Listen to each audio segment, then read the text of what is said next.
नमस्कार दोस्तों, आप सभी का स्वागत है आपके अपने YouTube चैनल सिविल वाला एग्जाम में। जी हाँ दोस्तों, जैसा कि आप सभी को पता है कि आपकी परीक्षा की तारीख नज़दीक आ रही है, तो इसी को ध्यान में रखते हुए आपके सामने मैं यहाँ पर सी सेट पेपर, जी भैया सी सेट जो आपका द्वितीय पेपर होता है, उसकी यहाँ पर मैं जो है डेली प्रैक्टिस सेट लेकर के आ रहा हूँ। और ये प्रैक्टिस सेट आपको जो है 9:30 बजे, जी भैया 9:30 बजे जो है सुबह आप लोग को देखने को मिलेंगी। और ये जो प्रैक्टिस सेट होंगे ये आपके क्या प्रीवियस ईयर क्वेश्चंस होने वाले हैं। जी भैया प्रीवियस ईयर क्वेश्चंस होने वाले हैं। अभी मैं फ़िलहाल आपको 2018 से शुरुआत कर रहा हूं और मैं कोशिश करूंगा कि अगर हम लोग 5-6 साल का एक बार, क्योंकि 2018 से लेकर के अगर 2022 तक का हम लोग पहले मैं लक्ष्य रखा, अगर 5 साल का हम लोग एक बार सही से कर लेते हैं तो हम लोग की एक अच्छी तैयारी और ये पता लग जाएगा कि हम लोग कितने तैयार हैं इस बार के 2023 के जो है यहाँ पर प्री को लेकर के। ठीक है, तो चलिए भैया आज की क्लास को शुरू करते हैं और देखते हैं क्या है। ओके, तो चलिए देखिए, जैसा कि आपको पता है कि यहाँ पर जो ये पेपर 2 है और ये एग्ज़ाम 28 अक्टूबर 2018 को हुआ था, ये आप लोग को पता होना चाहिए। ठीक है, और इसमें पता ना कि 100 प्रश्न तब आते थे और जो है इसमें जो है 4 प्रश्न होते थे। ठीक है, चलिए, और 1/3 1/3 तो अभी भी है, निगेटिव मार्किंग तो अभी भी 1/3 है। ठीक है, तो ध्यान देना। चलो पहले प्रश्न की तरफ बढ़ते, ये रहा। यहाँ पर है अधोलिखित में अशुद्ध वर्तनी वाला शब्द कौन सा। चले यहाँ पर देखिए, थोड़ा सा मैं इसको एडजस्ट करता रहूँगा स्क्रीन को, आप लोग थोड़ा सा देखिएगा। और देखिए भाई, अगर क्लास अच्छी लग रही हो तो लाइक ज़रूर कर दीजिएगा मेरे इस यूट्यूब चैनल को और वीडियो को, और यूट्यूब चैनल को सब्सक्राइब अगर नहीं किया है तो जान के चलो ऐसी महत्वपूर्ण क्लासेज कहाँ देखोगे। और सबसे बड़ी चीज़ ये बताओ, जो इतिहास की क्लासेज और विश्व भूगोल की यहाँ मैप प्रैक्टिस करा रहा हूँ, करंट अफेयर्स पढ़ा रहा हूँ, उसके बाद यूपी स्पेशल करंट अफेयर्स भी पढ़ाई जा रही है आप लोग को, उसका सी सेट पेपर, सब कुछ मेरे से यूट्यूब चैनल पर हो रहा है। तो कहाँ पाओगे, इसके लिए तो यूट्यूब चैनल सब्सक्राइब करना ही पड़ेगा ना डियर। तो चलो इसी के साथ आज के पहले प्रश्न की तरफ बढ़ते हैं और क्या है आज के पहले प्रश्न में देखते हैं। तो जितने लोगों ने यहाँ पर क्या जवाब दिया, निम्नलिखित में अशुद्ध वर्तनी वाला शब्द कौन सा। बहुत ही आसान सा प्रश्न पूछा है डियर। जी वेतनों के ये लोगों ने यहाँ पर इसका सही जवाब क्या दिया है, जितने लोगों ने यहाँ पर इसका सही जवाब दिया है क्या, घनिष्ठ। यहाँ पर ठा होता है, घनिष्ठ होता है। ठीक है, तो ने क्या डी जवाब दिया है वो सही कर ले। ठीक है, घनिष्ठा नहीं होता, घनिष्ठ होता है। चलो अगले प्रश्न की तरफ बढ़ते हैं। उसे मृत्यु दंड की सजा मिली, इसमें किस प्रकार की अशुद्धि आप लोग को दिख रही है बताइए। क्वेश्चन नंबर दूसरा, इसमें किस प्रकार की अशुद्धि आप लोग को दिख रही है, चलिए जवाब दीजिए। इसका सही जवाब क्या होगा, A B C D, 4 option से बताइए क्या होगा। तो भैया देखिए, जितने लोगों ने यहाँ पर क्या दंड और सजा क्या है, समानार्थी शब्दों का प्रयोग हुआ है, जवाब दिया बिल्कुल। देखिए दंड और सजा एक दूसरे के क्या हैं, और कभी भी किसी भी शब्द में एक शब्द का प्रयोग कर लो तो उसके समानार्थी शब्दों का प्रयोग नहीं करते हैं, ये तो आप लोग को पता ही होगा। चलो अगले प्रश्न की तरफ बढ़ते हैं। अगला प्रश्न पूछ रहा है, खड़ी बोली हिंदी का अन्य सही नाम क्या है। खड़ी बोली हिंदी का अन्य सही नाम क्या है बताइए, इसका सही जवाब क्या होगा। सभी लोग जवाब देते रहिए। तो जितने लोगों ने यहाँ पर इसका सही जवाब क्या दिया, जी भैया जितने लोगों ने यहाँ पर इसका सही जवाब दिया है कौरवी। जी भैया कौरवी एक है, खड़ी बोली को कौरवी नाम से भी जानते हैं। अब ये बेसिक सा प्रश्न है, इसे आप लोग जब कोई भी आप लोग हिंदी किताब पढ़े होगे आज तक कभी भी भूतकाल में, तो आप देखे होगे कि तो उसमें लिखा रहता है कि खड़ी बोली को कौरवी नाम से भी जानते हैं। ठीक है, चलो अगले प्रश्न की तरफ बढ़ते हैं। जो क्रिया भी हो रही है उसे क्या कहते हैं। देखिए प्रश्न बहुत ही हिंदी से बहुत ही बेसिक प्रश्न पूछे जाते हैं, बस आपको थोड़ा मोड़ा सा अगर आपको प्रैक्टिस करे होंगे ना तो आप लोग बड़े आराम से जो है कर सकते हैं। तो यहाँ पे बताइए भैया, यहाँ पूछ रहा है कि जो क्रिया भी हो रही हो उसे क्या कहते हैं। तो जितने लोगों ने यहाँ पे इसका सही जवाब क्या दिया, अपूर्ण वर्तमान। जी भैया, क्योंकि ये वर्तमान में तो है लेकिन ये काम अभी भी हो रहा है, इसलिए ये क्या हो जाता है, अपूर्ण वर्तमान ये हो जाता है। ठीक है, चलिए अगले प्रश्न की तरफ बढ़ते हैं। यहाँ पर अगला प्रश्न पूछ रहा है, चरण कमल में समास कौन सा है। चरण कमल में समास कौन सा है, जवाब दीजिए। चरण कमल में समास कौन सा है। तो जितने लोगों ने यहाँ पर इसका सही जवाब क्या दिया है, जी भैया कर्मधारय समास। जितने लोगों ने यहाँ पर क्या कर्मधारय समास जवाब दिया है वो सही कर ले। कर्मधारय समास में क्या होता है, प्रथम पद विशेषण और दूसरा पद विशेष या संज्ञा होता है। यानी कि इसमें क्या होता है, विशेषण प्लस विशेष। इसमें क्या होता है, विशेषण प्लस विशेष। ठीक है, या फिर यहाँ पर संज्ञा, ये क्या मिलकर के बनाते हैं, कर्मधारय। तो विशेषण क्या है, कर्म और धारे क्या, यहाँ पर विशेष या संज्ञा हो गई। ठीक है, समझ गए। चलो अगले प्रश्न की तरफ बढ़ते हैं। क्लियर? हाँ, इसके तमाम उदाहरण भी आप लोग को याद है ना, जैसे इसके क्या नाम है, और कर्मधारय वैसे तत्पुरुष समास के अंतर्गत आता है, ये भी आपको पता होना चाहिए।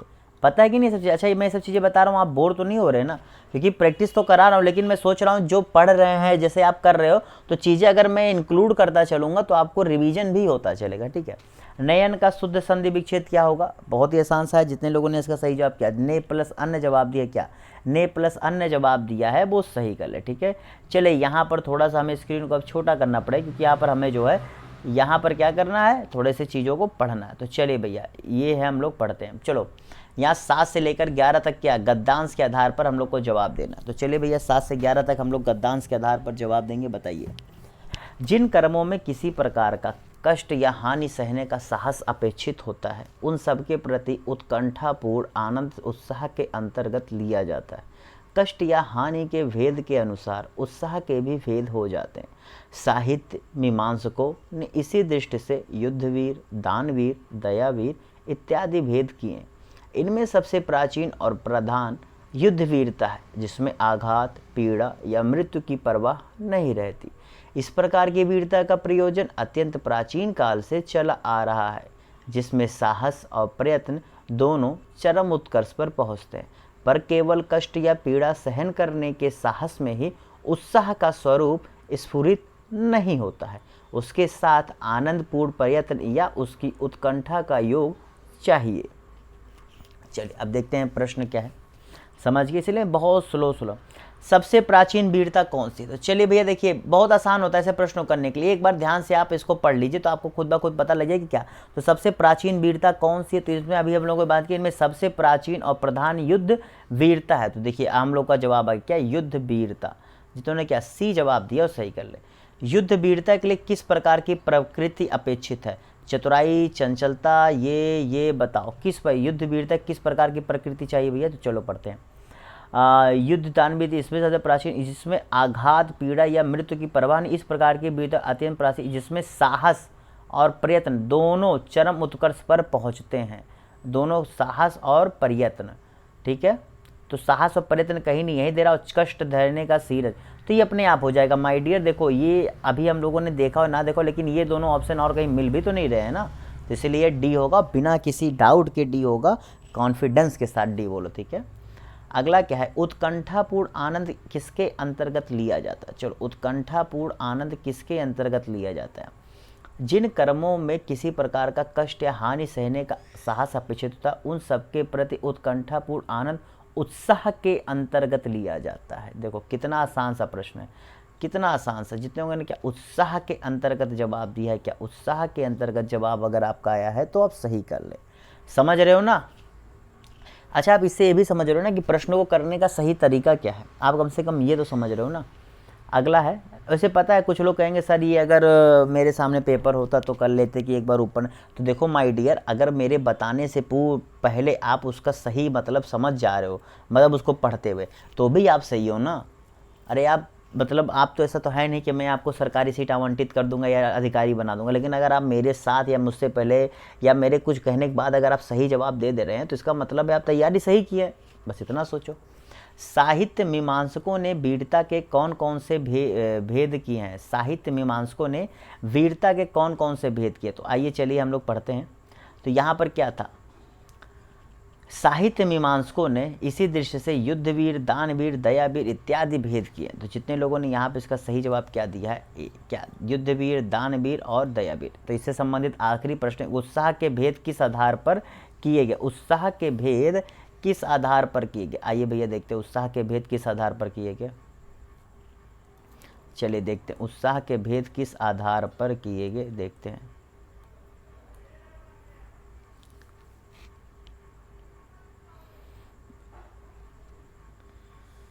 मिला आप लोगों को, इसलिए मैं चलो बोलूँगा ही नहीं, देखते हैं कितने लोग इस बार सही जवाब देते हैं। पढ़ लिए, फिर से पढ़ लिए, चलो बताओ अब की क्या होगा। चलो मैं जवाब दे रहा हूँ, तो जितने लोगों ने यहाँ पर सही जवाब किया, कष्ट या हानि के आधार पर जवाब दिया और सही कर लो। अगर आप लोग इसका जवाब नहीं दे पाए तो जान के चलो कितनी बड़ी तुम लोग जो है समझदारी दिखाओ जो दिया। Very good very good. इसी बात पे लाइक करो भैया, चलो लाइक करो फटाफट। और हाँ, सब्सक्राइब नहीं किया सब्सक्राइब करो, ठीक है, क्योंकि सारी क्लासेज आप लोग को यहीं मिल रही है, तो कहाँ भाग रहे हो इधर उधर भैया। और क्या चाहिए, प्रैक्टिस करो, प्रैक्टिस का समय है अब, ठीक है, ज़्यादा ज़्यादा प्रैक्टिस करो, अब ज़्यादा पढ़ने से फ़ायदा नहीं होने वाला। मसरीड़ का विलोम क्या है, मसरीड़ का विलोम क्या है बताइए, क्वेश्चन नंबर 12 का। तो जिन्होंने क्या रुक्ष जवाब दिया है, क्या रुक्ष जवाब दिया, उस सही कर लें। चंद्रमा तथा ब्राह्मण के लिए शब्द है, एक शब्द कौन सा है जो इन सभी के लिए, जवाब दीजिए क्या होगा भैया। तो जितने लोगों ने यहाँ पर क्या सोम जवाब दिया है, क्या सोम जवाब दिया है, वो सही कर ले, ठीक है। अगले प्रश्न की तरफ बढ़ते हैं। इसमें बताए किसमें जो है अकर्मक क्रिया, चलो बताओ इसमें किसमें जो है अकर्मक क्रिया किसमें है, जवाब दीजिए। रामू खाना खा रहा है, चालक गाड़ी चलाता है, श्याम हंसता है, माँ स्वेटर बुनती है। सकर्मक क्रिया अकर्मक क्रिया दो प्रकार के होते हैं, आपको पता है ना। तो जितने लोगों ने क्या श्याम हंसता है, जी भैया श्याम हंसता है, जितने लोगों ने जवाब दिया है वो सही कर ले। अगले प्रश्न की तरफ बढ़ते, इसमें तद्भव शब्द कौन सा, चलिए भैया तत्सम तद्भव समझते हो ना, तत्सम तद्भव, इसमें तद्भव पूछ रहा कौन सा है बताइए। तो जिन्होंने क्या 14 जवाब दिया है, क्या 14 जवाब दिया है वो सही कर लें। अगले प्रश्न की तरफ बढ़ते हैं। यहाँ बताइए पगड़ी रख घी चख, पगड़ी रख घी चख लोकोक्ति का सही अर्थ क्या है। जी भैया इस लोकोक्ति का सही अर्थ क्या है बताइए। और इससे पहले जो 8:30 बजे आप लोग की यहाँ पर जो है क्या नाम है आधुनिक भारतीय इतिहास की क्लासेस चलाई जा रही हैं। फिर 12:30 बजे जो आप लोग को विश्व भूगोल में जो है मैप के जरिए मैप प्रैक्टिस कराई जा रही है, और मैप के जरिए बताया जा रहा है कि कौन से महत्वपूर्ण जो है कॉन्टिनेंट वाइज करा रहा हूँ। अफ्रीका मैंने करा दिया है, और उत्तरी अमेरिका मैंने जो एक पार्ट करा दिया, दूसरा पार्ट भी आज हो जाएगा, और वो भी चल रहा है। और रोज़ शाम को फिर 8 बजे आप लोग की यहाँ पर करंट अफेयर्स क्लास चल रही, जहाँ पर बहुत ही चुनिंदा प्रश्नों केवल कराया जा रहा है। ये भंडारा नहीं हो रहा भैया, अब केवल चुनिंदा जो आपके प्रीवियस ईयर आधार पर पूछे गए हैं। तो जितने लोगों ने यहाँ पर इसका सही जवाब क्या दिया है, मान सम्मान से ही जीवन का आनंद है, क्या मान सम्मान से ही जीवन का आनंद, जवाब दिए सही कर ले। व्योम का पर्यायवाची शब्द नहीं है, चलो बताओ व्योम का कौन सा नहीं है। अंतरिक्ष, अंबर, पीयूष, नभ, बताइए। तो भैया देखो अगर सही देखा जाए तो ये तीनों तो एक ही मुझे लग रहा है, इसका सही जवाब बिना किसी डाउट के सी होगा, क्योंकि अंतरिक्ष, अंबर, नभ ये तीनों तो देखा जाए तो एक ही जैसे वर्ड लग ही रहे। तो पीयूष जो है इसके आधार पर नहीं होगा। जो स्त्री कभी सूर्य ना देख सके, जो स्त्री सूर्य भी ना देख सके उसके लिए क्या होगा बताइए। तो भैया 50 प्रश्न आप लोग के डेली यहाँ पर कराए जाएंगे, तो जितने जल्दी हो सकेगा 5 साल का एक बार आप लोग सही से प्रैक्टिस कर लीजिए, फिर कॉन्फिडेंस के साथ जाइए। तो जिन्होंने क्या आसूर्यम्पस्या, जिन्होंने क्या आसूर्यम्पस्या जवाब दिया वो सही कर लें। अग्ग का अर्थ क्या होता है बताइए, अग्ग का अर्थ क्या है बताइए, इसका सही जवाब क्या है। तो जितने लोगों ने क्या जो कुछ भी नहीं जानता हो, क्या जो कुछ भी नहीं जानता हो जवाब दिया है वो सही कर ले। अगले प्रश्न की तरफ बढ़ते हैं। प्रश्नवाचक चिन्ह का प्रयोग किस वाक्य में होगा। ये इसके लिए कोई किताब की जरूरत नहीं है, इतना आपको जो है थोड़ा सा कॉमन सेंस लगाना चाहिए बस, कि प्रश्नवाचक चिन्ह हम लोग कब प्रयोग कर सकते हैं, ठीक है, कब प्रयोग करना चाहिए। जैसे हम लोग कहने का तरीका होता है, कुछ हम लोग नॉर्मली भी कहते हैं तो किसी को प्रश्न लग जाता है, या कभी हम लोग कुछ चीज़ कहते बताते हैं कि तुम गए थे, अब हम बता रहे तुम गए थे, तो आपको सुनने में लगेगा कि अरे ये तो प्रश्न पूछ रहा है क्या तुम गए थे, तो यहाँ पर जो है कन्फ्यूजन होती है ना। लेकिन इसको सही तरह क्या तुम गए थे, तब पता लगेगा कि वो प्रश्न पूछ रहा है। तुम गए थे तो यानी कि वो बता रहा है। मेरी बात समझ रहे हो ना, कि दोनों में अंतर किस हिसाब से व्याकरण के आधार पर होगा वो मैं बताना चाह रहा हूँ। तो जितने लोगों ने यहाँ पर इसका सही जवाब क्या दिया है, डी, मोहन को बाजार क्यों जाना था, जी ने क्या डी जवाब दिया वो सही कर ले। अगले प्रश्न की तरफ बढ़ते हैं। The phrase firing victory stands for, बताइए ये भैया फ्रेज है। अब फ्रेज, अब देखो इंग्लिश का तो मैं जानता हूँ, इंग्लिश में तो मैं इतना कहूँगा ना, बहुत टेंशन ना लेना, 5-6 प्रश्न आता है जो तुमसे हो पाए, उसमें तुम एक काम करना, एक्टिव पैसिव और क्या कहते हैं इनडायरेक्ट स्पीच, इस पर थोड़ी सी अच्छी पकड़ बना लेना, और बाकी जो हो पाए और आगे, ठीक है, क्योंकि कभी कभी इजी भी पूछ लेता है, जरूरी नहीं है कि हार्ड ही पूछता है, जैसे अपोजिट में सिनोनिम्स में तो वो भी हो जाता है। तो जितने लोगों ने इसका सही जवाब क्या दिया भैया, सी, क्या victory at a high cost, क्या victory at a high cost जवाब दिया है वो सही कर ले, ठीक है। अगला है बताइए यहाँ पर वनरेट क्या है? वनरेट का अपोजिट क्या होगा बताइए? वनरेट का अपोजिट क्या होगा माय डियर, आप लोगों से पूछा जा रहा है, बताइए। तो जितने लोगों ने यहाँ पर इसका अपोजिट क्या जवाब दिया है?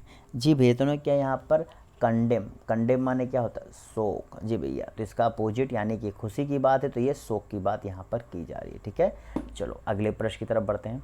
यहाँ पर बताइए कॉम्प्लेक्स सेंटेंस में आप इसे चेंज करिए, कॉम्प्लेक्स सेंटेंस में चेंज करिए। चलिए ये तो आसान है मेरे हिसाब से। इसे ये अगर आप लोग थोड़ी सी भी अच्छी पकड़ होगी इंग्लिश ग्रामर पे, अगर आप लोग 12th तक भी सही से पढ़े होगे तो इसे कर लोगे आराम से, मैं इतना मान सकता हूँ।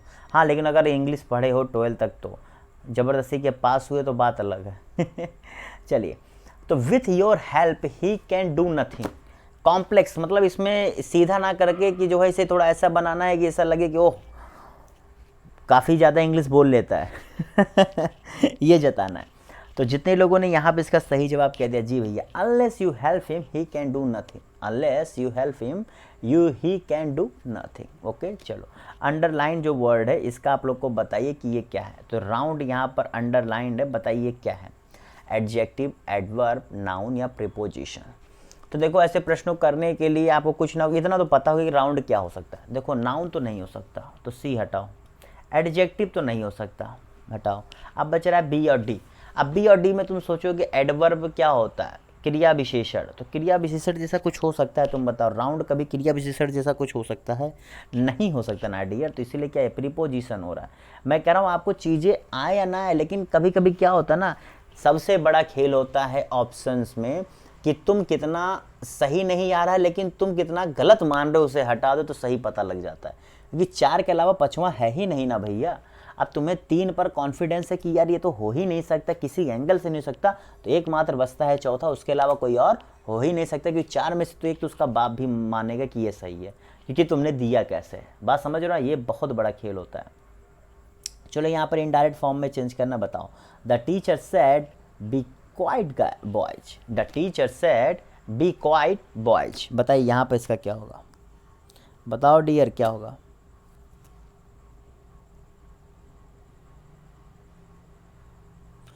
तो जितने लोगों ने यहाँ पर इसका सही जवाब क्या दिया है, the teacher urged the boys to be quiet. देखिए भैया, ये आप समझिए, जब भी यहाँ पर इस तरह के आते हैं तो यहाँ पर अर्ज्ड, यहाँ पर जैसे अलग अलग तरीके से, अब मैं यहाँ पर तो इसे अर्ज्ड होगा, ठीक है। अभी कहीं और होता तो ऑर्डर्ड हो जाता, ठीक है। कहीं और हो जाता तो रिक्वेस्टेड हो जाता। तो इस तरह के जो है यहाँ पर आपके जो है देखने को मिलते हैं, ठीक है। अगर आप लोग नरेशन पढ़े हो तो वहाँ पर नरेशन में आपको एक चीज़ें पढ़ाई गई होंगी कि किस प्रकार से किन सिचुएशंस में जो है हम इनका प्रयोग करते हैं, ठीक है। समझ गए? क्लियर? चलो भैया, इसे किस प्रकार का सेंटेंस कहते हैं? इसे किस प्रकार का सेंटेंस कहते हैं आप लोग को पता है? जैसे बेसिकली ये तो इंट्रोगेटिव में ही आता है, ठीक है। चलो इतना मैं क्या बताऊं, इतना तो आप लोग जानते ही होंगे। इसे एक्सक्लामेटरी सेंटेंसेज कहते हैं, एक्सक्लामेटरी सेंटेंसेज कहते हैं, ठीक है। फिर ऑपरेटिव होता है, जैसे ये वाला ऑपरेटिव है, ये जो आप कर रहे हैं ये ऑपरेटिव है, ये ऑपरेटिव सेंटेंस है। आप लोग ऑपरेटिव, अगर आप लोग इसे नहीं कर पाए तो ऑपरेटिव सेंटेंसेज को कैसे करते हैं नरेट, उसको जाकर के एक बार पढ़ लीजिएगा, ठीक है। अभी समय है, मुश्किल से 1 घंटा दे देना यार, गलत नहीं होगा, 2 नंबर कन्फर्म हो जाएंगे। बहुत मैंने बता दिया 1 घंटा, अगर आप एक बार पहले पढ़े तो दिक्कत नहीं है, ठीक है। चलो अगले प्रश्न था, complete the science with suitable sentence with suitable alternative. Science मैंने कह दिया, साइंस कैसे कंप्लीट करेंगे? चलिए, सुटेबल अल्टरनेटिव से हमें जो है सेंटेंस को कंप्लीट करना होता है। The son asked his mother if he. तो देखो इसमें अल्टरनेटिव में आपको जो कंप्लीट करना है, तो इसमें ये देखना कि सेंटेंस जो है किस टेंस में, उस आधार पर आप ऑप्शंस को सही से जज कर सकेंगे। Like the son asked his mother, तो यहाँ पर ये क्या लग रहा है? पास्ट इंडेफिनिट टेंस लग रहा है। तो पास्ट इंडेफिनिट है तो इसका जो सेकंड वाला होगा, ठीक है, तो वो किस प्रकार से होगा? If he. तो आपको पता है वो भी क्या, इंडेफिनिट में ही होना चाहिए। तो क्या यहाँ पे माइट गो आउट, जितने क्या माइट गो आउट जवाब दिया वो सही कर ले, ठीक है। अगले प्रश्न की तरफ बढ़ते हैं। चलिए बताइए, यहाँ पर जो है एप्रोप्रिएट वर्ड से फिल इन द ब्लैंक करिए। It is difficult for me to part dot dot my belongings, it is difficult for me to part dot dot my belongings.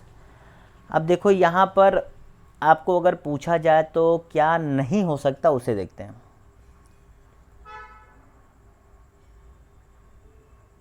देखो यहाँ पर पहले तो डी नहीं हो सकता, पार्ट ऑफ माई बिलोंगिंग्स, ये तो मुझे किसी एंगल से नहीं लगता कि ये सही हो सकता है। अवे, पार्ट अवे फ्रॉम होना चाहिए, part away from my, part away my belongings, ये तो मुझे नहीं सही लग रहा, ठीक है। अब विथ होगा कि फ्रॉम होगा। It is difficult for me to part, अब देखो मेरे लिए यहाँ कठिन है कि, तो यहाँ पर यह विथ होगा, ठीक है, विथ। जितने क्या ए जवाब दिया वो सही कर ले। चलो बताओ यहाँ पर ERUDIT, एरुडीट क्या है, एरुडीट, इसका एरुडाइट होगा या वैसे एरुडाइट इसे कहा जाएगा। तो इसका होता है, इसका हिंदी जानते हो, देखो सबसे बड़ी चीज़ है ना, एक बार हिंदी समझ में आ जाए तो चीज़ें और आसान हो जाती हैं। लेकिन आप भी कहोगे सर कितने वर्ड्स इसका हिंदी क्या जाने, इसलिए कह रहा हूँ इंग्लिश में बहुत टेंशन ना लो, इंग्लिश में तुम 50% आराम से कर सकते हो, 50% छूट जाएगा तब भी, ठीक है। तो अब इसके अब 100 में से 100 तो तुम्हें करने नहीं है कि 100 में से 100 करके आना है, इससे भैया तुम्हें तो सिलेक्शन मिलना नहीं है, तो पास करके आना है तुम्हें, ठीक है। तो ध्यान देना। तो जितने क्या एकेडमिक जवाब दिया सही करो। एरुडाइट का होता है विद्वान, क्या होता है, विद्वान, तो इसीलिए इसका सही जवाब क्या हो जाएगा, एकेडमिक। अगले प्रश्न की तरफ बढ़ते हैं। यहाँ पर पैसिव वॉइस में जो है चेंज करना है। Who killed the snake, who killed the snake, मैंने बता दिया हु किल्ड द स्नेक लिखा है, आप लोगों को शायद पढ़ने में दिक्कत हो रही हो, अगर आपका क्वालिटी अच्छा है तो पढ़ लेंगे, नहीं अच्छा है तो नहीं पढ़े। तो हु किल्ड द स्नेक, इसका पैसिव क्या होगा, who was killed by the snake, ये क्या है अच्छा। दूसरा, by whom was the snake killed, the snake was being killed, by whom is the snake killed, बताइए इसका क्या होगा। तो टेंस आप समझिए, टेंस के आधार पर आप तुरंत बता दीजिए कि क्या हो सकता है, ठीक है। चलो बताओ, टेंस के आधार पर बताओ। तो जितने लोगों ने यहाँ पर इसका सही जवाब क्या दिया, भैया बी होगा, by whom was the snake killed, जितने क्या by whom was the snake killed जवाब दिया है वो सही कर ले, ठीक है। क्योंकि ये देखो पास्ट इंडिफिनिट था, तो उसी आधार पे यहाँ पर जो वाज लगा और थर्ड फॉर्म लगा, ठीक है। याद है ना कि इसमें जो है पैसिव बदलते समय जो है वाज और इज, आर और विल, सेल लगता है इंडिफिनिट वालों का। Fill in the blanks with the correct option. I try to help him dot dot the best of my ability, I try to help him dot dot the best of my ability, बताइए इसका क्या होगा। At, to, from, of.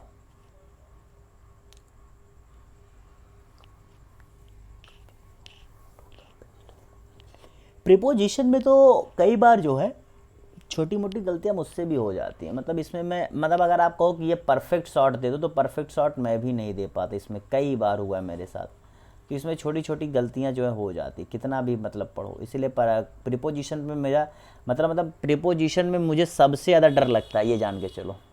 तो जितने लोगों ने क्या to जवाब दिया है, क्या टू जवाब दिया वो सही कर ले, ठीक है। चलो अगले प्रश्न की तरफ बढ़ते हैं। होता है यार सबका कुछ, हर कुछ नहीं तैयार होता, ये तो मैंने अपना बता दिया, हर टीचर आपको यहाँ सब टीचर बताएंगे कि अरे उन्हें सब आता है, लेकिन हमें पता है कि हर टीचर को सब नहीं आ सकता, उसके अंदर कुछ ना कुछ किसी टॉपिक वाइज, मैं सब्जेक्ट बात नहीं कर, किसी टॉपिक वाइज में, सब्जेक्ट में किसी टॉपिक में हो सकता है ऊपर नीचे हो, क्योंकि भगवान किसी को 100% दिया ही नहीं है। चलो बढ़ते हैं यहाँ पर 31 से 35 प्रश्नों के लिए, ठीक है। 31 से 35 प्रश्न इस पर करते हैं, आइए ध्यान से कर पढ़ते हैं। इसमें 5 में से 4 कम से कम सही होना चाहिए, 4 कम से कम सही होना चाहिए। इसके लिए आपको सही से पढ़ना पड़ेगा, पहले ध्यान से पढ़ो फिर करते हैं, इसलिए आराम से करवा रहा हूँ, हड़बड़ी में कुछ नहीं करवा रहा हूँ, ठीक है। चलो, speech is a great blessing but it can also be a great curse, for while it help us to make our intentions and desires known to our fellows, it can also, if we use it carelessly, make our, चलिए बताइए इसका आप लोग जवाब देते रहिए, पढ़िए पढ़िए आराम से पढ़िए, आप लोग आराम से पढ़िए, मेरे पढ़ने से जो है दिक्कत ना हो, इसीलिए जो है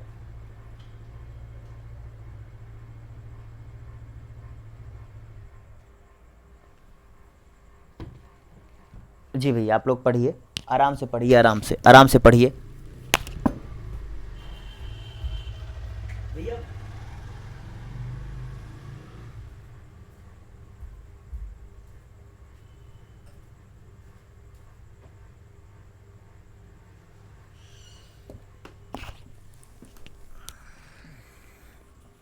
चलिए अब प्रश्नों की तरफ बढ़ते हैं।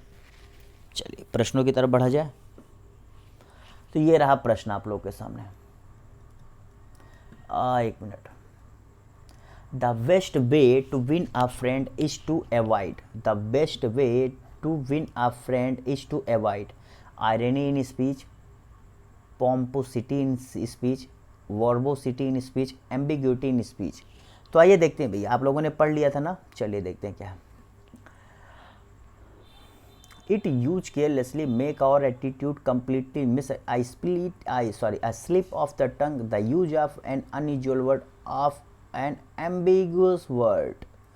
मिल गया जवाब ना हम लोग का। तो यहाँ पर क्या होगा, एम्बिग्यूटी इन स्पीच। माने क्या, एम्बिग्यूटी माने क्या होता है, अस्पष्टता ना होना, मतलब जैसे वो चीज़ें अस्पष्ट ना हो, ठीक है। वैसे ये जो पूरी पैराग्राफ है ना, ये पढ़ने लायक है। आप में आपको अपनी ज़िंदगी में अच्छा एक चीज़ है, जो ये सब सीसेट में जो पैराग्राफ देते हैं ना, इसे पढ़ करके बहुत मतलब लगता है कि कितनी ऊंची बातें कह रहा है। मतलब पढ़ने के बाद लगता है कि इसे मैं रोज़ पढ़ूं ऐसा लगता है कि अपने आप को सुधार करने के लिए। चलो हाँ, अगला प्रश्न है। While talking to an uneducated person, we should use, while talking to an uneducated person, we should use ordinary speech, his vocabulary, simple words, polite language। चलिए देखते हैं यहाँ पर क्या कह रहा है।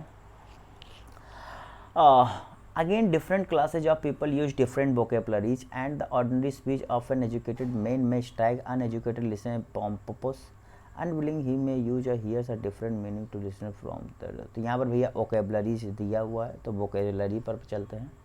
देखो यही छोटी छोटी गलतियां करते हो आप लोग को लगा अरे भैया बहुत अच्छे से पढ़ा करो, बहुत आसानी से आता क्या, हिज वोकेबलरी। क्योंकि उस सेंटेंस में भी कह रहा है कि हम लोग क्या करते हैं कि उसके सामने हम लोग अलग तरह की जो है वोकेबलरी का प्रयोग करने लगते हैं, तो इससे जो है क्या होता है, उसके लिए दिक्कत आने लगती है। समझ गए। चलो अगला प्रश्न यहाँ पर। If one uses the same style of language with every one sounds, चलो बताओ क्या कहलाएगा। अगर आप सभी के सामने एक तरह की जो है क्या यूज करोगे तो क्या, फ्लैट, बोरिंग, फुलिश, डेमोक्रेटिक। तो ये तो बहुत ईजी है, फुलिश कहलाओगे भैया, क्योंकि आप सभी से एक ही तरह से बात नहीं कर सकते ना, आपको मूर्ख कहेंगे। अभी आप ही हो एक टीचर के सामने और एक दोस्त के सामने एक ही तरह से बात करोगे तो क्या कहेगा, मूर्ख ही तो कहलाओगे। Speech become a curse if it, speech become a curse if it, बताओ इसका क्या होगा।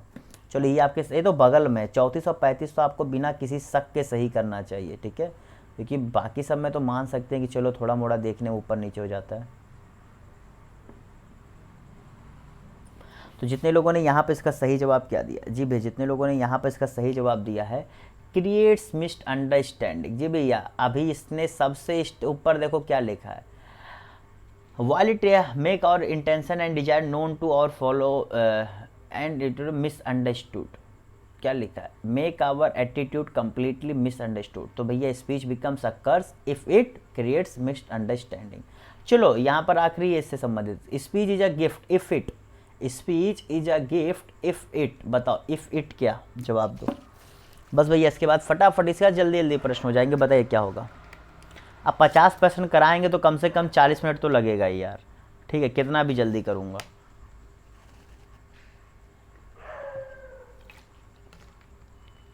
मैं चाह रहा हूँ आप प्रैक्टिस करें, इसके लिए मैं समय दे रहा हूँ। तो जितने लोगों ने इसका सही जवाब क्या दिया, बी, क्या, communicate our meaning clearly to our fellows, ठीक है, यहीं पर ये बात लिखी गई थी। इफ़ वी यूज इट के लिए से क्या, intention and desire known to our fellows it can also. Okay समझ गए। चलो बहुत छोटी छोटी मीनिंग्स आप पकड़ सकते हो। चलो भैया रीजनिंग आ गया, फटाफट करते हैं। यदि पैन को क्या कह रहा है 31 लिखते हैं, पार को क्या लिखते हैं 35, तो पेट को क्या लिखेंगे। तो यहाँ पर 31 कैसे आया, ये कैसे आया, ये कैसे है, पहले आप लोग जवाब दो फिर मैं बताता हूँ। अब बाकी जो क्लासेस 8:30 बजे, 12:30 बजे, शाम के 8 बजे हो रही है ना, उन्हें भी देखिए, ये 9:30 बजे आप लोग को डेली देखने को मिलेंगे, ठीक है। तो जितने लोगों ने यहाँ पर इसका सही जवाब क्या दिया, पेपर नज़दीक आ रहा है इसलिए जरूरी जरूरी चीज़ों को मैं करा रहा हूँ। आप उसके और यूपी स्पेसिफिक चीज़ें भी आपको करंट अफेयर्स और सामाजिक समसामयिकी में देखने को मिलेंगी। तो जितने लोगों ने इसका सही जवाब क्या दिया, जी भैया जितने लोगों ने इसका सही जवाब दिया है क्या, 20 37। देखो पेन का कितना होता है 16 + 1 + क्या 14, 16 प्लस 1 प्लस क्या 18, क्योंकि आर का 18, पी का 16, ए का 1, पी का 16, ए का 1, एन का 14, सॉरी हाँ 14, और पी का ए का टी, तो टी का पी का 16, 16 एक 17, 17 और 20 कितना 37 हो जाएगा। ठीक है, टी का 20 होता है। चलो, संप्रेषण के प्रक्रम में अंतिम चरण क्या है? ये थोड़ा सा एक टॉपिक है जो आप लोग थोड़ा सा पढ़ लीजिएगा कहीं से, ज़्यादा कुछ नहीं है। थोड़ा सा आप लोग दिन मतलब 3-4 दिन पढ़ लीजिएगा, आप लोग आराम से 3-4 प्रश्न इससे पूछते जाते हैं, तो पढ़ लेना।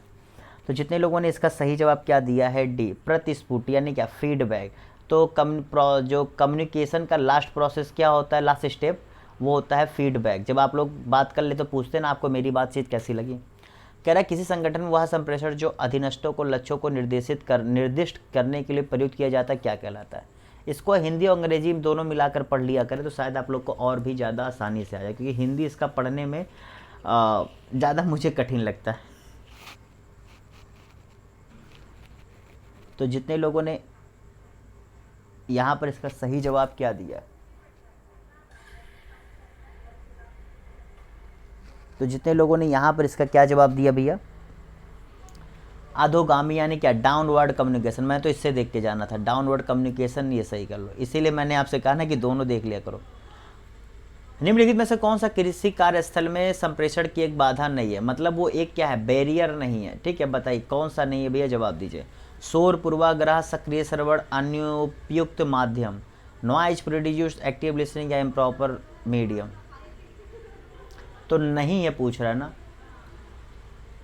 तो not a communication barrier in a work place. तो इसका सही जवाब हो जाएगा क्या भैया, सक्रिय श्रवण यानी क्या एक्टिव लिसनिंग। तो ने क्या सी जवाब दिया है वो सही कर ले। चलो अगला प्रश्न है, इसमें प्रश्नवाचक चिन्ह के स्थान पर क्या है, यानी कि जो है ये प्रश्नवाचक चिन्ह यहाँ क्या आएगा, अर्थात ये पूछ रहा है बटा 19 = 4। तो बताओ इसका क्या होगा। चलो बताओ क्या होगा, करो कैलकुलेशन। बहुत आसान सा प्रश्न, very very easy type question. बताओ इसका सही जवाब क्या होगा।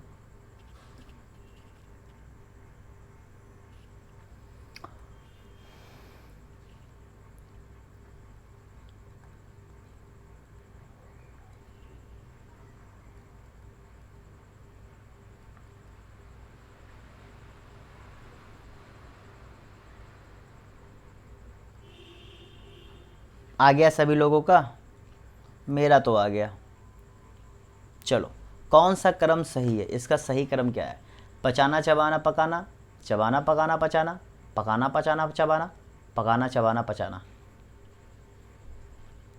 आप लोग भी मेरे साथ बोलिए, मतलब एक बार ऐसे बोलिए आप लोग, फिर कैसा लग रहा है आप लोगों को। पढ़ते पढ़ते थोड़ा सा ऐसा माइंड कूल कर लिया करिए। हाँ पेपर है, मैं समझ रहा हूँ कि अभी दिमाग बहुत क्या नाम है स्ट्रेस होगा, काफ़ी चीज़ें होंगी, लेकिन ठीक है, वी लाइट, बहुत स्ट्रेस मत लेना आप लोग, मैं फिर से बताना चाहता हूँ। तो जितने लोगों ने यहाँ पे इसका सही जवाब किया, डी जवाब दिया, वो सही कर ले। ठीक है, मैं समझ रहा हूँ कुछ लोग कहेंगे क्या फालतू की बात कर रहे हैं, नहीं माय डियर, बात समझिए। पढ़ते पढ़ते थोड़ा सा अपने आप को रिलैक्स करना ज़रूरी होता है। ठीक है, स्ट्रेस में दूसरों की बातें बुरी ज़्यादा लगती है, लेकिन स्ट्रेस के साथ साथ अपने आप को रिलैक्स भी रखना बहुत ज़रूरी होता है एक अच्छे नंबर लाने के लिए। हमेशा एक बात जानना, पौधा एक वनस्पति जीवधारी है, इसका क्या उदाहरण है? पौधा एक वनस्पति जीवधारी है, यह उदाहरण है, बताइए इसका क्या होगा। अलंकारिक परिभाषा का, निषेधात्मक परिभाषा का, पर्यायवाची परिभाषा का, आकस्मिक परिभाषा का। बताइए इसका सही जवाब क्या होगा।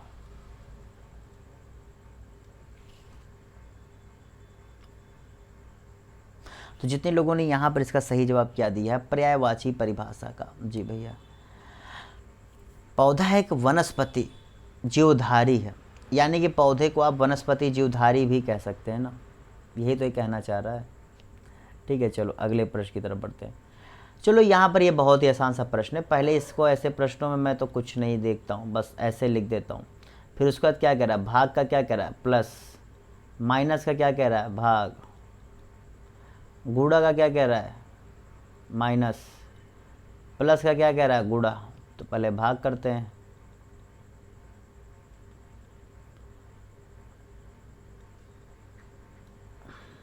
कितना आ जाएगा, अब तो बता दो कितना आ जाएगा। 4 4 -8 कितना आएगा, इसमें भी कोई शक है? चलो बताओ भैया, बस क्लास खत्म होने वाली है। निम्नलिखित कथनों की जांच कीजिए, बताइए कौन सा निष्कर्ष निकाला जा सकता है, बताइए कौन सा निष्कर्ष निकाला जा सकता है, जवाब दीजिए। इसका सही जवाब क्या होगा? कमला रवि की पत्नी नहीं है, प्रेमलता रवि की माँ है, सीता प्रेमलता की एकमात्र पुत्र वधू है। बताइए इसका सही जवाब क्या होगा?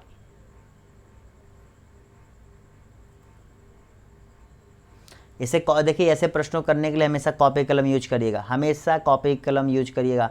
मतलब जो वहाँ पर स्पेस मिलता है उसको रफ वर्क जरूर करिएगा, इसे दिमाग से मत लगाएगा, क्योंकि छोटी सी गलती पूरे प्रश्न को गलत कर देती है। ऐसे प्रश्न बहुत आसान होते हैं। देखो, कह रहा है कि कमला जो है वो रवि की पत्नी नहीं है, तो कमला और रवि में कोई संबंध नहीं है, ये आपको पता लग गया, यानी कि महिला या पुरुष है। प्रेमलता जो है वो क्या है? प्रेमलता रवि की माँ है, और प्रेमलता की एकमात्र पुत्र वधू सीता है। सीता जो है वो इसकी क्या है? पुत्र वधू है।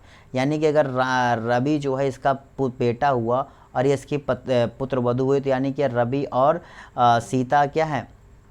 पति पत्नी है। तो इसका सही जवाब क्या हो जाए? सीता रवि की पत्नी है। देखो, मैंने कहा ना, बहुत ईजी प्रश्न होता है, इसमें कॉपी कलम यूज करना बहुत आसानी से करोगे। निम्नलिखित कौन सा निष्कर्ष वैध रूप से निकाला जा सकता है? निष्कर्ष बताइए, इसका सही जवाब क्या होगा? बताइए, चलो बताओ क्या निकाला जा सकता है, जवाब दो। 50 आज 50 कल, रोज 50-50 प्रश्न करेंगे आराम से, ठीक है, आराम से सब कुछ हो जाएगा।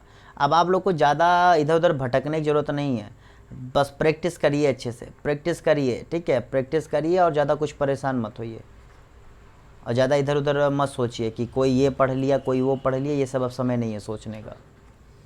तो जितने लोगों ने यहाँ पर इसका सही जवाब क्या दिया? सी, कुछ सिपाही बहादुर नहीं होते। तो ने क्या कुछ सिपाही बहादुर नहीं होते जवाब दिया है, वो सही कर ले, ठीक है, क्योंकि कोई भी बहादुर कायर नहीं होता। एक चीज़ तो ये कह रहा है कि कोई भी बहादुर कोई मतलब कोई भी बहादुर कायर नहीं है, जो बहादुर है वो कायर नहीं होता, कुछ सिपाही कायर होते हैं, ठीक है। तो इसका मतलब यही है ना कि कुछ सिपाही बहादुर नहीं होते हैं, क्योंकि जो बहादुर होते वो कायर नहीं होते, और जो कायर होते वो बहादुर नहीं होते हैं। आप समझ रहे ना, दोनों से रिलेट करके। भारतीयों का अमीर गरीब बुद्धिमान तथा मंद बुद्धि में विभाजन एक उदाहरण है, बताए किस चीज का उदाहरण है, जवाब दीजिए।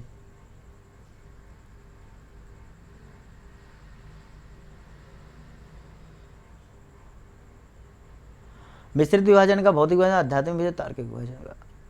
तो भैया मिश्रित विभाजन हुआ, क्योंकि इसमें देखो, आप जो अमीर गरीब कह रहे हो तो भौतिक हो गया, लेकिन आप बुद्धिमान और मंद बुद्धिमान कह रहे हो तो तार्किक हो गया। तो यानी कि दोनों तो मिक्स हो रहा है ना, इसलिए मिश्रित विभाजन का होगा। समझ गए? चलो अगले प्रश्न की तरफ। अब ये सब किसी बुक में नहीं मिलेगा, ये सब तो आपको अपने दिमाग से करना पड़ेगा। चलो बताओ, इनमें इन चारों में से कौन सा भिन्न है? इन चारों में से कौन सा भिन्न है? इन चारों को ध्यान से देखो और बताओ कौन सा भिन्न है। भैया बताओ इसका सही जवाब क्या होगा? ध्यान से जवाब देना। मैं जब पहली बार ऐसे मतलब प्रश्न को देखा तो मतलब फर्स्ट टाइम में मैंने गलत लिखा, लेकिन फिर मुझे तुरंत याद आ रही, रे रे रे ना ना ना ना ना ना, जो मैं देख रहा वो नहीं है, क्योंकि जो मैं गलत समझ रहा था उसके नीचे ही मुझे और बड़ी गलती दिखी। जी भैया, सी था। अच्छा, पहले मैं इसको गलत मान बैठा कि सभी खड़ी रेखा हैं और ये जो है गोला है, लेकिन जब मैं देखा फिर अचानक से होता नहीं कि भगवान जब साथ हो तो आपका कुछ नहीं बुरा होगा। फिर मैंने कहा सबके अंदर तो बाहर वालिया के इसके अंदर तो कुछ अलग लिख रहा है, तो मैंने कहा ये है खेल है यहाँ पर, इसलिए ये अलग ज़्यादा होगा, ठीक है। अगर इसके अंदर भी ये त्रिभुज दे देता तब ये जो है अलग हो जाता, समझ गए। चलो बताओ यहाँ पर क्वेश्चन नंबर 48 है, बस अब मुश्किल से 2 मिनट। निम्न युक्तियों पर विचार कीजिए। तो भैया अब क्लास अच्छी लग रही हो तो सब्सक्राइब जरूर कर देना माय डियर, और साथ ही साथ अन्य क्लासेज की भी देखो। और अब बस ज़्यादा प्रैक्टिस पर ध्यान दो, बहुत इसलिए थ्योरी वोरी बंद करो, अब प्रैक्टिस करो, कि जितना प्रैक्टिस करोगे उतना ही आपका भला होना। थ्योरी पर अब अगर भागोगे तो अब नुकसान करोगे, ठीक है, इसलिए प्रैक्टिस पर मैं ज़्यादा फोकस कर रहा हूँ अब। तो बताओ, मतलब प्रैक्टिस ही करा रहा हूँ मैं, तो तब से प्रैक्टिस ही करा रहा हूँ। कोई सभी कभी आलसी होते, कोई कभी आलसी नहीं होते, इसमें निष्कर्ष तर्कतः निकाला जा सकता है। बताइए क्या निकाला जा सकता है, जवाब दीजिए।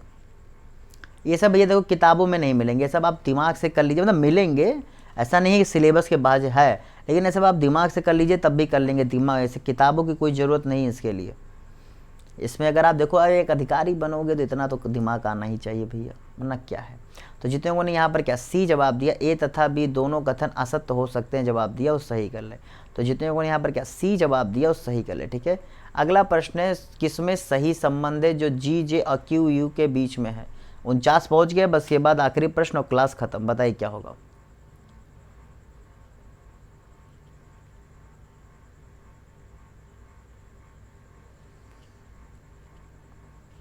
तो चलिए बेहतर ने क्या यहाँ पर इसका सही जवाब क्या दिया है, सी। देखो ए के बाद डी कब आता है, +2, और एस के बाद डब्ल्यू कब आता है, +3। सेम वहीं पर देखो जी के बाद जे कब आता है, +2, और क्यू के बाद यू कब आता है, +3। सेम यहाँ पर था। अगर आप लोग समझ गए तो देखो कितना इजी प्रश्न है यार, ये कितना इजी प्रश्न है। इसमें जितना मैंने समय दिया इसमें आराम से आप लोग को आ जाना चाहिए। चलो भाई, ये आज का आखिरी प्रश्न है, बताओ, और क्लास को ख़त्म करते हैं। ठीक है, चलो। अधोलिखित श्रृंखला में अगली संख्या कौन सी आएगी, 5, 16, 51, 158। अगला क्या होगा बताइए, इसी साथ क्लास खत्म करते हैं। और 9:30 बजे, जी भैया 9:30 वाली टाइमिंग दिमाग में याद रखना, अपने दोस्तों को शेयर कर देना। और फिर बता रहा हूँ, सब्सक्राइब नहीं किया तो माय डियर सब्सक्राइब कर दो, क्योंकि यहीं पर वो सारी चीज़ें आपको देखने को मिल रही हैं। तो ज़रूर से ज़रूर अपने दोस्तों को सब्सक्राइब करें। ठीक है, चलो बताओ क्या होगा। तो जितने लोगों ने यहाँ पर क्या 481 जवाब दिया उस सही कर ले। अगर नहीं आया तो बता देता हूँ, 5 × 3 + 1, फिर क्या 15 गुणे, इसमें क्या 16 आया तो 16 × 3 + 3, फिर 51 आया, 51 × 3 + 5, तो 158 × 3 + 7 आप कर लेना। फिर बताना कि अगर आपका जवाब 481 आता है कि नहीं। ठीक है, समझ गए। चलो भैया, इसी के साथ इस क्लास को समाप्त करते हैं। फिर मिलेंगे आप लोगों से कल 9:30 बजे, फिर 12:30 बजे आप लोग की क्या, अभी आप लोग की यहाँ पर विश्व भूगोल की क्लासेज, ऐसे अन्य क्लासेज आप लोग को देखने को मिलेंगी। तो आप लोग देखिए, शेयर करिए, कमेंट करिए, और हाँ, ज़्यादा से ज़्यादा दोस्तों से सब्सक्राइब भी कराइए भैया, क्योंकि देखिए मेहनत आपके लिए की जा रही है। तो आपसे कोई पैसा तो नहीं लिया जा रहा, बस आपसे वो चीज़ ली जा रही है जिसमें आपका कुछ नहीं जाने वाला। ठीक है, और दिया बहुत कुछ जा रहा है। इसके साथ bye bye, tata, see you. Like कर दिए, कर दो लाइक, और सब्सक्राइब करे बिना मत जाओ। और हाँ, कमेंट करके बताओ क्लास कैसी लगी, बताओ, समझ में आया।